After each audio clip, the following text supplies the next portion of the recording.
Okay, now in this video we're going to talk about the particle in our 3D box, right? Uh, if you have not watched the video which the particle in 2D box, I suggest you to go and watch it because I'm not going to do the derivation here because I have done all the derivations in the same, just like the same in the second 2D box, right? So here what we're trying to do here is we're going to create a box which is which has three dimensions, right? Here y, z and x. So we are going to raise our potential energy into infinite outside the box and to zero inside the box, right? So this potential energy won't be affected in our Schrodinger equation. So this is our basically our Schrodinger equation, which will give the n total energy, which beside the potential energy because it's zero as an eigenvalue. So here we have three terms, right? We have three terms. If you remember in our 2D box video, we had two variables which we have introduced daba term. So here basically the same term we have the we have three terms which we have introduced the daba plus daba squared over daba y squared plus daba squared over daba z squared. So this is our Hamiltonian operator in a 3D box, right? Because we have three dimensions. So now, just like in the 2D box, I'm going to introduce my wave function as x, y, z. Why? Because my wave function contains three components. I can divide it to y component, is x component, y component, z component, right? So now I'm going to write the expression here. I can write it as minus h bar squared over 2m, so daba squared over daba x squared x y z plus daba squared over daba y squared x y z, which is the wave function, plus daba squared over daba z squared x y z. This will equals to the total energy times wave function, which is x y z, right? So now in the derivation, I'm going to derivate this term respect to x, which the other terms such as y and z becomes constants, so I can take them outside.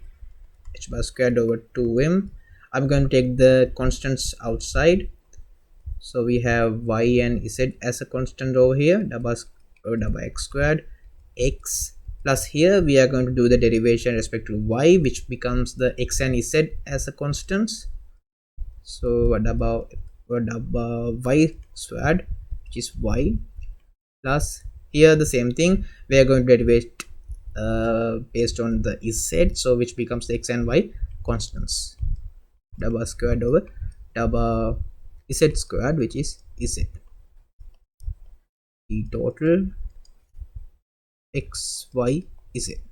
So now this here, just like in the 2D box, I'm going to divide this whole expression by x y z, so which will give me 1 over x double squared over double x squared x plus 1 over y double squared over double y squared y plus 1 over z double squared over double z squared z equals, here I'm going to divide this by x y z, so only term here is e total. So now you can see I have three different components. Here we have x term, here we have y term, here we have z term, so which means I can split my total energy into two terms: energy based on x direction, energy based on y direction, energy based on z direction. These two components combined will give the total energy of my particle, right? So I'm going to take this individually. First let's take the ex.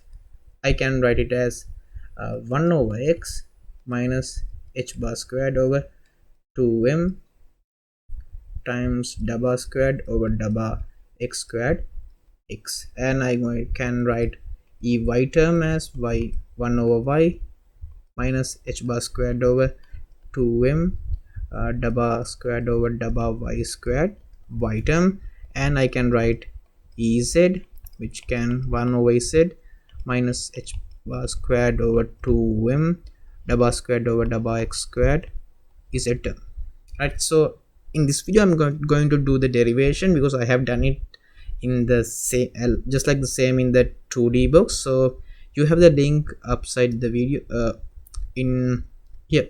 You have here the link, so you can go to that 2D box video and get familiar with the derivation, right? It's just the same derivation, right?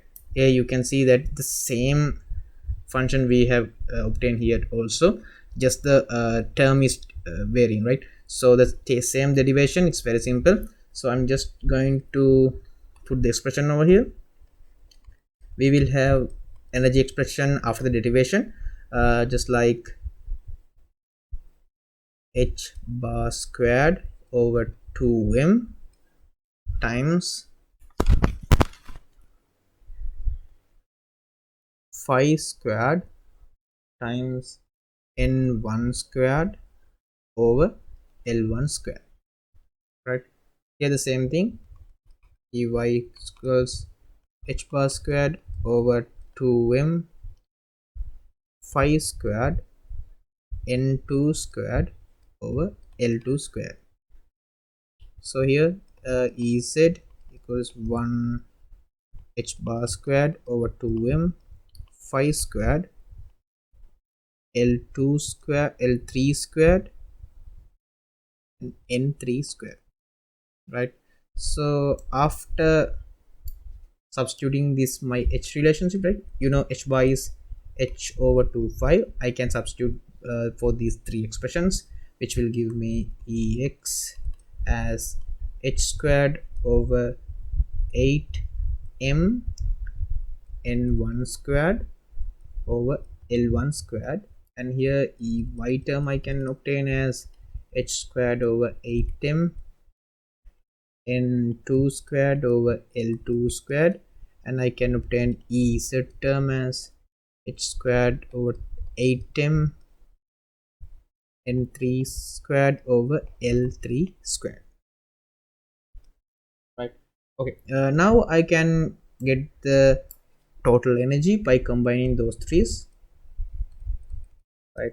So I'm just going to take out the common terms in the single step.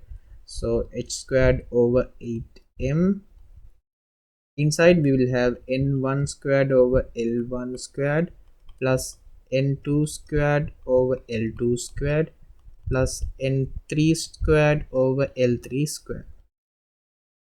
So as same in the 2D box, I simply can take a one step ahead, which I can make my boxes complete cube. L1, L2 and L3, I will consider these as equals, which I will denote as L. So by that I can obtain my energy component as h squared over 8m. Now this L is common, so I can take it out.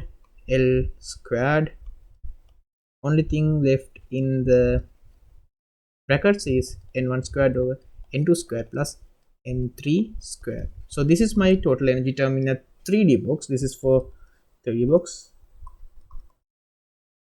So it's very easy, right? This derivation is very easy, just the same thing over and over again. Just write your 3 to 4 times and then you will be easily familiar with. I hope you get it.